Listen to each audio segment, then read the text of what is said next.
બનાસકાંઠા ડીસાના જૂના ડીસામાં રેતી ભરેલા ડમ્પરથી યુવકના મોત બાદ આજે 8 ગામોના લોકોમાં આક્રોશ સાથે પ્રાંત અધિકારીને આપ્યું આવેદન। અમારી એક જ માંગ, કાં તો આ ડમ્પરોના આવન જાવન પર કાયમી રોક લાગવી જોઈએ, કાં તો પછી નદીમાંથી તેમને રસ્તો આપવો જોઈએ। ગ્રામજન બનાસકાંઠાના ડીસા તાલુકાના જૂના ડીસા બનાસ નદીના પટમાંથી રેતી ખસેડતા વાહનોને લઈ મોટો વિવાદ ઊભો થયો છે। 4 દિવસ પહેલા રેતી ભરેલા ટ્રેલરે બેફામ રીતે વાહન હંકારી एक्टिवा चालक युवक ने फंगोड़ता सर्जायेल अकस्मात में आशास्पद युवकનું घटना स्थळे मौत थयुं हतुं। आ घटनाने पगले 8 गामना ग्रामजनोए बैठक योजी तंत्र सामे आक्रोश व्यक्त कर्यो छे। ग्रामजनोए आज प्रांत अधिकारीने आवेदन आपी रेती भरेला वाहन अवरजवर न करवा देवानी मांगणी करी। बनासकांठा डीसा तालुकाना जूना डीसा वासणा रोड पर 4 दिवस पहला रेती भरेल ट्रेलरे ई स्कूटीने अडफेटे लेता माळी समाजना एक आशास्पद युवकનું મોત થયું હતું। આ ઘટનાને પગલે જૂના ડીસા વાસણા સદરપુર લુણપુર સંતોષી ગોળિયા દશનાવા અને જૂના ડીસા સહિત 8 ગામના ગ્રામજનોએ મોટી બેઠક યોજી હતી। બેઠકમાં નક્કી કરાયું હતું કે હવે જૂના ડીસાથી વાસણા સદરપુર રોડ પર રેતી ભરેલા વાહનો દોડવા નહીં આવે અને ત્યારે આજે ગ્રામજનોએ પ્રાંત અધિકારીને આવેદન આપી તંત્ર સામે કડક કાર્યવાહી કરવાની માંગ કરી છે। તે સિવાય જૂના ડીસાથી ઝાબડિયા રોડ પર નવા ડામર રોડનું કામ ચાલી રહ્યું છે। કોન્ટ્રાક્ટરે ચોમાસામાં જ રોડ ખોદી નાખતા હવે ઠેર ઠેર ખાડાઓ પડ્યા છે, જેને કારણે વાહન ચાલકો સતત અકસ્માતનો ભોગ બની રહ્યા છે। સ્થાનિકોનો આરોપ છે કે કોન્ટ્રાક્ટર ટેન્ડર નિયમોનું ઉલ્લંઘન કરી રહ્યા છે, છતાં માર્ગ અને મકાન વિભાગ કોઈ કાર્યવાહી કરતું નથી। ગ્રામજનોએ કામ તાત્કાલિક પૂર્ણ કરવાની પણ માંગ કરી છે અને અકસ્માત સર્જનાર બેફામ રીતે વાહન હંકારી જતા આવા રેતી ભરેલ ડમ્પરો પર કાયમી રોક લાગે તેવી માંગ કરી હતી। યુવકના મોત પછી ગ્રામજનોએ રેતીના ટ્રકો સામે હવે મોરચો માંડ્યો છે। તંત્રને આવેદન આપ્યા બાદ હવે જોવાનું રહ્યું કે ક્યાર સુધી લોકોની સમસ્યાનો ઉકેલ આવશે અને અધૂરું રોડ કામો પૂરું થશે અને બેફામ રીતે વાહન હંકારી અકસ્માત સર્જનાર રેતી ભરી જતા ડમ્પરો પર રોક લાગશે। જૂના ડીસાથી ઝાબડિયા રોડ પર આજે ડમ્પરો ચાલી રહ્યા છે, રેતીના ડમ્પરો, એના માટે વારંવાર અકસ્માત થાય છે અને એક અમારા ગામનો 18 તારીખના રોજ એક ભાઈ પરેશભાઈનું મૃત્યુ થયું છે અને બીજો જે ભાઈ ભણતો હતો એના બી હાથ કપાઈ ગયો છે। એ અમદાવાદ સારવાર રસ્તે છે। આવા વારંવાર આવા ડમ્પરો આવી રહ્યા છે, તો અમે બધા જ સરપંચો ભેગા થઈને અને અહીંયા બધા સરપંચો અને બધા જનમેદની ભેગી થઈને કલેક્ટર સાહેબને આવેદનપત્ર આપવા આવ્યા છે। એના માટે आया छे અને શાંતિપૂર્વક રીતે આવ્યા છે અને અમને એવી આશા છે કે અમારે વહેલી તકે જાહેરનામું બહાર પાડી અને આ લોકો ડમ્પરો બંધ થાય એવી અમારી આશા અને અપેક્ષા છે। શું આશ્વાસન આપ્યું છે સાહેબે અમને કીધું છે કે જેમ બને એમ અમે જલ્દી આનો નિર્ણય લઈ અને આનું કહેવા મતલબ કે આગળની કાર્યવાહી કરશું। જો યોગ્ય નિરાકરણ નથી આવતું તો શું આગળ યોગ્ય નિરાકરણ નહીં આવે તો આગળના અમે આવું આંદોલન કરશું।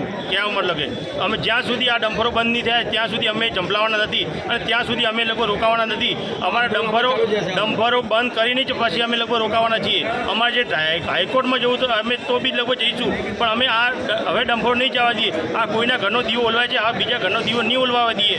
અને આજે પ્રાંત કચેરી ડીસા અમારું આખું ગામ જૂના ડીસા વાસણા સદરપુર નવા ગોળિયા જૂના ગોળિયા સંતોષી ગોળિયા દસાનાવાસ લુણપુર અને સદરપુરની જે આહવાન તમારી સામે જે બેઠું છે, માત્ર ને માત્ર એક ઉદ્દેશ લઈને આવ્યો છે કે જે જૂના ડીસાથી સદરપુર જે રેતીના ડમ્પરો ચાલે છે એ ડમ્પરોના ઘણા અમારા ગામના યુવાનોના મૃત્યુ થયા છે અને હાલ તાજેતરમાં 18/8/2025ના રોજ એક મારા જે મોટા ભાઈનું મૃત્યુ થયું છે અને ગામના એક ભાઈનું મૃત્યુ થયું છે। એના શોક સંદેશ સાથે ત્યાં અમારી એક જ માંગ લઈને અમે આવ્યા છીએ કે કલેક્ટર સાહેબને અમે અરજી કરવા આવ્યા છીએ કે આ રોડ ઉપર ડમ્પરો બંધ કરો અને અમને શાંતિથી જીવવા દો।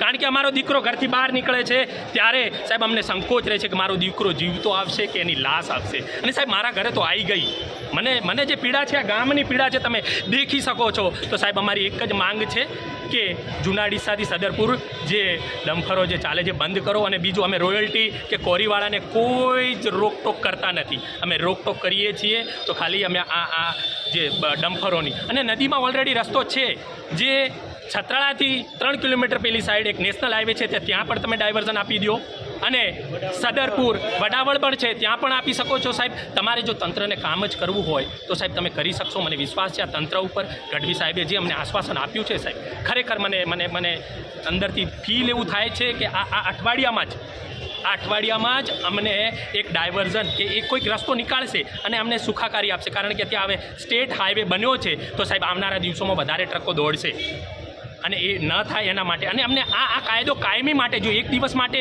જે 2024માં 60 દિવસ માટે આપ્યો તો એ નથી જોઈતો અને જો તંત્ર નહીં માને તો આ સંખ્યા છે એની હું તમને કહું છું કે આ સંખ્યા જેટલી બેઠી છે એક જણો 10 લઈને આવશે તો તમે દેખી શકો છો કે કેટલી સંખ્યા આવશે. તમે લઈને આવશો કે નહીં આવશો? આહવાન દેખી લો સાહેબ, અમે હાલ મૌન રેલી સાથે આવ્યા છીએ, અમે કાયદાનું પાલન કરનારા છીએ. બસ અમારી એક જ માંગ છે કે આ ડમ્પરો ન ચાલે અને કોઈના ઘરનો દીવો ન ઓલવાય એવી આજીજી છે. આપનું નામ? મારું નામ જે પરેશભાઈ હમણાં ગુજરી ગયા છે એમનો નાનો ભાઈ છું ભરત.